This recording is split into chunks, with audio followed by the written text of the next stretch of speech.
എല്ലാവർക്കും ഒരു നല്ല ക്രിസ്മസ് ആശംസകൾ നേരുന്നു. ഇമ്മാനുവൽ മർത്തോമ ചർച്ചിൻ്റെ ഒരു ആശംസയാണ് നിങ്ങൾക്ക് നേരുന്നത്. അതിൻ്റെ ഒരു റെപ്രസെൻറ്റേറ്റീവായിട്ടാണ് ഞാൻ ഇന്നിവിടെ നിൽക്കുന്നത്. നമ്മൾ ഒരു നവംബർ 2nd വീക്ക് കഴിയുമ്പോൾ തൊട്ട് ഇതിൻ്റെ അറിയിപ്പ് കാലം തുടങ്ങുകയാണ്. യേശുവിൻ്റെ പിറവിയെക്കുറിച്ചുള്ള അറിയിപ്പ് കാലം ദൂതന്മാർ ഓരോ വിധത്തിൽ വന്ന് അറിയിക്കുന്ന സമയം കഴിഞ്ഞിരിക്കുന്നു. ഇനി നമ്മൾ അതിൻ്റെ ഏറ്റവും മഹത്തായ പിറവിയിലേക്കാണ് കിടക്കുന്നത്. അത് എന്താണ് നമ്മളെ അറിയിക്കുന്നത്? സന്തോഷത്തിൻ്റെയും ഒത്തൊരുമയുടെയും സമാധാനത്തിൻ്റെയും പങ്കിടലിൻ്റെയും ഒരു ചരിത്രമാണ് ഇതിനുള്ളത്. ഈ പ്രപഞ്ചത്തിൻ്റെ ഉടയവൻ തന്നെ ഒരു കുഞ്ഞായിട്ട് ജഡ അവതാരം ചെയ്തതാണ് ഈ ക്രിസ്മസ്. അത് നമ്മൾ ക്രിസ്ത്യാനികൾ ആകുമ്പോൾ അവരെല്ലാ ആണ്ടിലും ഈ ക്രിസ്മസ് ആഘോഷിക്കാറുണ്ട്. അത് സന്തോഷമാണ്. കാരണം പണ്ടൊക്കെ ഒരു പാപം ചെയ്താൽ ബലി അർപ്പിക്കണം, കാരണം രക്തം കൂടാതെ നമ്മുടെ പാപമോചനമില്ല. എന്നാൽ ദൈവം തന്നെ, ഈ സൃഷ്ടാവ് തന്നെ തൻ്റെ മകനെ ഈ ഭൂമിയിലേക്ക് അയച്ച് മാനവരാശിയുടെ മുഴുവൻ രക്ഷയ്ക്കും വേണ്ടി തൻ്റെ മകൻ്റെ ശരീരം തകർക്കപ്പെടുവാനായിട്ടാണ് ഈ ഭൂമിയിലേക്ക് അയച്ചത്. അതിൻ്റെ ഒരു ചെറിയ കുഞ്ഞായിട്ട് അന്ന് ഉള്ളവർ ഈ കുഞ്ഞിനെ കയ്യിലെടുത്തു ലാളിച്ചു എന്നാണ് കേൾക്കുന്നത്. എന്തൊരു അനുഭവമാണത്. ആ സൃഷ്ടാവിനെ സ്വന്തം കയ്യിലെടുക്കുക, ഒരു കുഞ്ഞായിട്ട് ഈ പ്രപഞ്ചം മുഴുവൻ നിറഞ്ഞു നിൽക്കുന്ന ഒരു വ്യക്തിയെ ഒരു കുഞ്ഞായിട്ട്, കൈക്കുഞ്ഞായിട്ട് എടുക്കുക എന്നുള്ളത്. ക്രിസ്മസ് എന്നതിൻ്റെ അർത്ഥം ക്രൈസ്റ്റ് മാസ് എന്നാണ്, ദൈവത്തിൻ്റെ ബലി എന്നാണ് ആക്ച്വലി. കാരണം നമ്മൾ ഒരു സന്തോഷത്തിൻ്റെ ആണെന്ന് നമ്മൾ പറഞ്ഞാലും എന്തിന് നമ്മൾ സന്തോഷിക്കണം?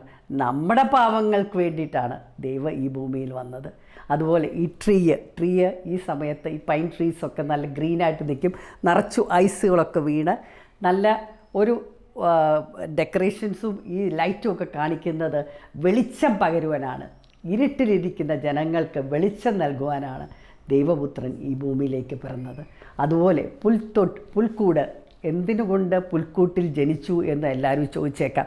ഒരു മഹാരാജാവായിട്ട് പിറക്കേണ്ട ആൾ, കൊട്ടാരത്തിലെ പല സ്ത്രീകളും ഇതിനു വേണ്ടി ആഗ്രഹിച്ചിരുന്നവർക്ക് ഒന്നും ലഭിക്കാത്ത ആ സന്തോഷം വെറും ഗ്രാമീണ കന്യകയ്ക്ക് എങ്ങനെ ലഭിച്ചു എന്നുള്ളത് എല്ലാവർക്കും ഒരു ചിന്തയാണ്. എന്നാൽ ദൈവത്തിന് ഏറ്റവും വേണ്ടത് പാവങ്ങൾക്കിടയിൽ വളരുവാനാണ്, അവരുടെ കൂടെ താമസിക്കുവാനാണ്, അല്ലാതെ കൊട്ടാരത്തിലല്ല. കൊട്ടാരത്തിലാണെങ്കിൽ അവിടെ പല റെസ്ട്രിക്ഷൻസ് ഉണ്ട്, ആർക്കും കടന്നു ചെല്ലുവാൻ സാധിക്കുകയില്ല. ഒരു പുൽക്കൂടാകുമ്പോൾ 4 സൈഡും തുറന്നിട്ടിരിക്കുന്ന ഒരു സ്ഥലമാണ് പുൽക്കൂട്. ഏത് സൈഡിൽ നിന്നും ആളുകൾക്ക് ദൈവത്തെ അപ്രോച്ച് ചെയ്യാം എന്നുള്ള സന്ദേശമാണ് ആ മേഞ്ചർ നൽകുന്നത്. ആ കന്യക പിറക്കുന്നത് തന്നെ അതൊരു ഹോളി സ്പിരിറ്റിൽ കൂടാണ്, അല്ലാതെ പുരുഷനും സ്ത്രീയുള്ള ബന്ധത്തിലല്ല ഉണ്ടാകുന്നത്. ദൈവത്തിൻ്റെ യേശുവിൻ്റെ ആ പ്രവർത്തന ശൈലി മുഴുവൻ നമുക്ക് മനസ്സിലാക്കാം. അതുപോലെ ആ സമയത്ത് സാന്റക്ലോസിനെയും നമ്മൾ അവതരിപ്പിക്കാറുണ്ട്.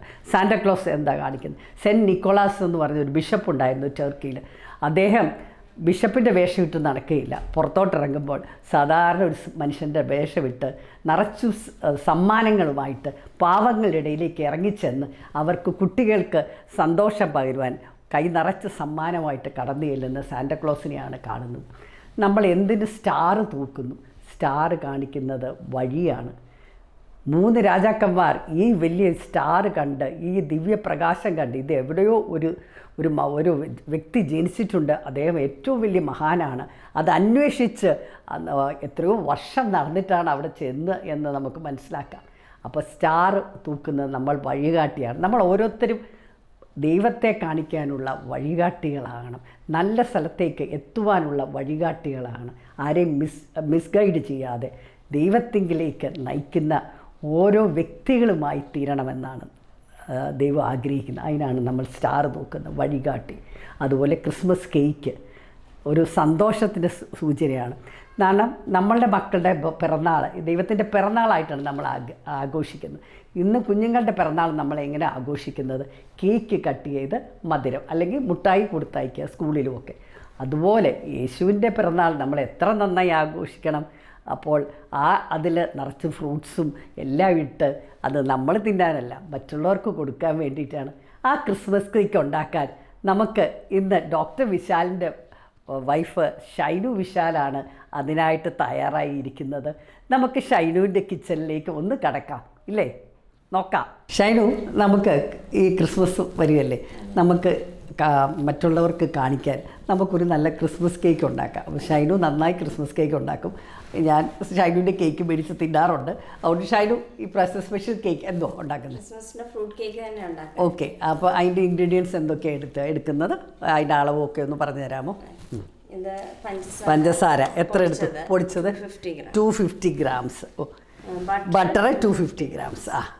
മുട്ട അഞ്ചെണ്ണം സെപ്പറേറ്റ് ചെയ്ത് വെച്ചിരിക്കും. ഓക്കെ. പിന്നെ ഫ്രൂട്ട്സ് ഒരു 300 ഗ്രാംസ്. Nuts 100 grams. മൈദ 250. പിന്നെ പൗഡർ എത്ര ഇട്ടു? ബേക്കിംഗ് പൗഡർ എത്ര വേണം? 1 ടീസ്പൂൺ. Vanilla essence 1 teaspoon. ഇവിടെ സ്പൈസസ് 1 ടീസ്പൂൺ സ്പൈസസ്. പട്ടയും ഏലക്കായും മാത്രമായിട്ടല്ലേ? ഓപ്പൺ. അപ്പോൾ ഇതാണ് ഇൻഗ്രീഡിയൻസ്. നമ്മൾ എല്ലാം 250 ഗ്രാമിൻ്റെയാണ് എല്ലാം എടുത്തിരിക്കുന്നത്. ആ അളവാണ് എല്ലാത്തിനും വേണ്ടത്. അതാണ് യൂഷ്വൽ ക്രിസ്മസ് കേക്ക്. 250 വെച്ചാൽ 250. ഇത് മുട്ട, അതേ ഇത് നട്ട്സ്, ഫ്രൂട്ട്സ് റൈസിൻസും. അതിനകത്ത് എന്തൊക്കെയുണ്ട്? ഡേറ്റ്സും ചെറിയും പിന്നെ ഇഞ്ചി വിളയിച്ചത്, ഓറഞ്ച് ജ്യൂസ്, ക്യാരറ്റ്സ്. റമ്മൊന്നും ഒഴിച്ചിട്ടില്ല? ഇല്ല, റമ്മില്ല. ഓക്കെ. വിത്തൗട്ട് ഇതാണ് കേട്ടോ, റമ്മും ബ്രാൻഡിയും ഒന്നുമില്ല. ബട്ട് ഇതാണ് നല്ല സീഡ്ലെസ് ഗ്രേപ്സ്. പിന്നെ നട്ട്സ് പൊടിച്ച്. നട്ട്സിനകത്ത് വേറെ ബദാം വല്ലതും ചേർത്തിട്ടുണ്ടോ? ബദാമുണ്ട്. പിന്നെ വല്ല പിസ്താഷ്യോ ഉണ്ടോ? ഇല്ല, അതില്ല. Then vanilla essence, spices, baking powder, ഉപ്പ്, ഇത്. അപ്പോൾ ഇതാണ് നമ്മുടെ ഇൻഗ്രീഡിയൻസ്. അപ്പോൾ ഷൈനു അതെല്ലാം ഒതുക്കി വെച്ചിരിക്കുന്നു. ഇനി അത് മിക്സ് ചെയ്യണം അല്ലേ? ഫസ്റ്റ് നമ്മൾ മൈദ സീവ് ചെയ്യണം. ബേക്കിംഗ് പൗഡർ കൂടി ഇട്ടിട്ട് 3 ടൈംസ് സീവ് ചെയ്യണം. അരിപ്പേര് അരിച്ചെടുക്കുക.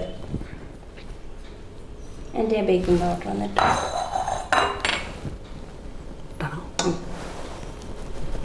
അതിൻ്റെ സ്പൈസസ് കൂടെ അങ്ങ് ചേർത്തോളൂ.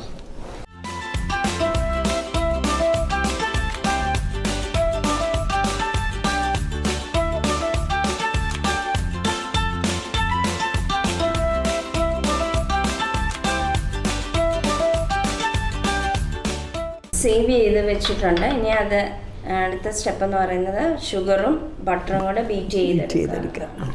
അതിനുവേണ്ടി ബട്ടറും ഷുഗറും ഇതിനകത്ത് നമുക്ക് ഇനി അത് ബീറ്റ് ചെയ്യാനായിട്ട് തുടങ്ങുവാണ്.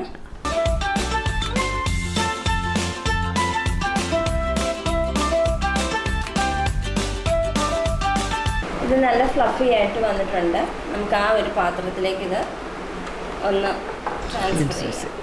നെക്സ്റ്റ് നമ്മൾ സെപ്പറേറ്റ് ചെയ്ത് വെച്ച മുട്ടയുടെ ഉണ്ണി അത്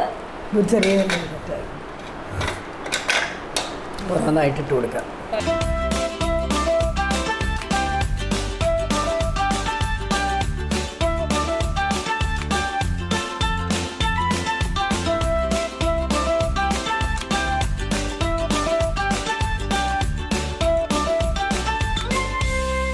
നെക്സ്റ്റ് മൈദ ഇടാം. അതെ, ഇങ്ങനെ വിതറി ചേർക്കാം.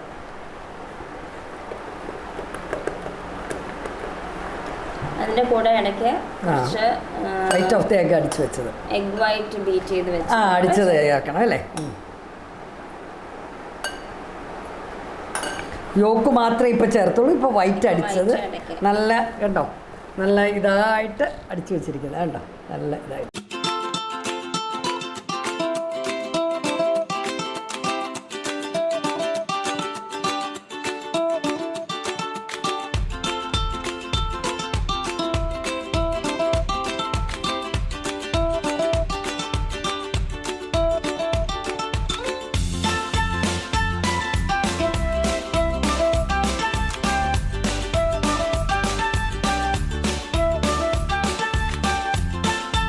ഇതുവരെ നമ്മൾ ചെയ്തത് ബട്ടറും ഷുഗർ പൊടിച്ചതും കൂടെ മിക്സ് ചെയ്തു, നല്ലോണം ഇതാക്കി.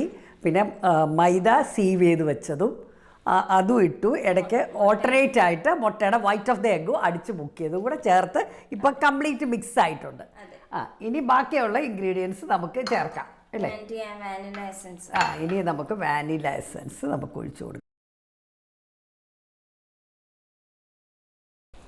നല്ല മണമുണ്ട്, നല്ല ഫ്ലേവറാണ് വാനില എസൻസിന്. ഇനി ഫ്രൂട്ട്സ് ഇടാം നമുക്ക്. ഓക്കെ ഫ്രൂട്ട്സ് ഇടാം. ഇത് മുഴുവൻ ഇടണം ആണോ? ഓ ശരിയാ. Rich fruit cake. അത് നമ്മൾ താഴെ അടിയാതെ ഇളക്കണം അല്ലേ? അടിഞ്ഞ് നമ്മൾ ബേക്ക് ചെയ്യുമ്പോൾ താഴെ പോകാതെ ഇങ്ങനെ ഇളക്കിക്കൊണ്ടിരിക്കണം.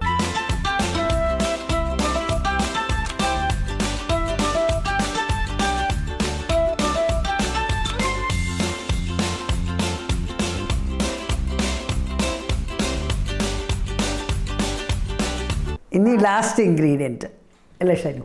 അപ്പോൾ അത് നട്ട്സാണ്. നട്ട്സും ബദാമും പൊടിച്ചത് അല്ലേ?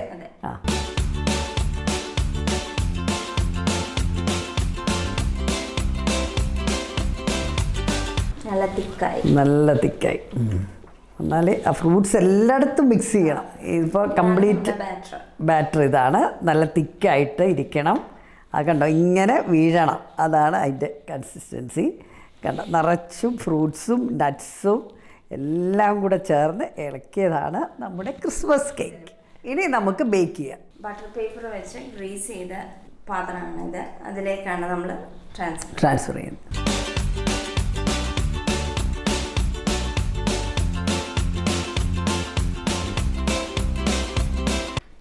ബേക്ക് ചെയ്യുന്നതിന് മുമ്പ് ഒന്ന് പാക്ക് ചെയ്യാം. എന്നിട്ട് നമുക്ക് ഡെക്കറേഷന് വേണ്ടി കുറച്ച് നട്ട്സും മുന്തിരിങ്ങായും അല്ലേ? അതെ, ഇങ്ങനെ വെക്കണം.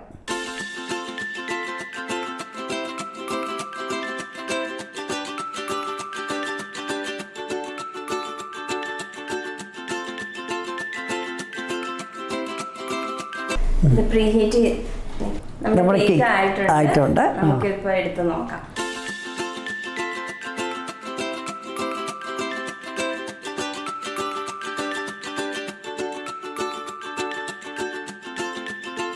Wow, the cake is ready. Looks very yummy, ഇനി എനിക്കിത് കഴിച്ചു നോക്കണം, എന്നാലേ പറ്റത്തുള്ളൂ. അഭിപ്രായം പറയാം.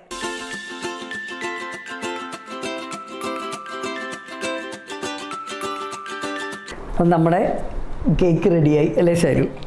1 hour എടുത്തു അല്ലേ ഇത് ആകാനായിട്ട്. But looks very good. Anyway നമുക്കത് കട്ട് ചെയ്താലോ? നമുക്ക് രണ്ടും കൂടെ കട്ട് ചെയ്യാം. ആദ്യത്തെ ക്രിസ്മസ് കേക്കാണ്.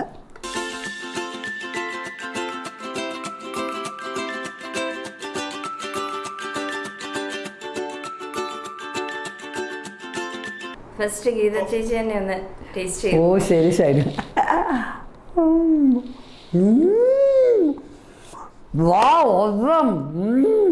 ലവ്ലി, ഭയങ്കര നന്നായി. അപ്പം നമ്മൾ ഈ ക്രിസ്മസ് പിറവിയുടെ ആദ്യത്തെ ക്രിസ്മസിൻ്റെ കേക്ക് ഷൈനു വിശാൽ ഉണ്ടാക്കി. അടിപൊളി, ദൈവമേ എന്തൊരു ടേസ്റ്റ്! നല്ല ഫ്രഷ് സാധനങ്ങൾ വെച്ച് ഉണ്ടാക്കുന്നതിൻ്റെ രുചിയൊന്ന് വേറെയാണ് കേട്ടോ. ദാറ്റ് ഇസ് ഹോം മെയ്ഡ് തിങ്സിൻ്റെ ഗുണം അതാണ്.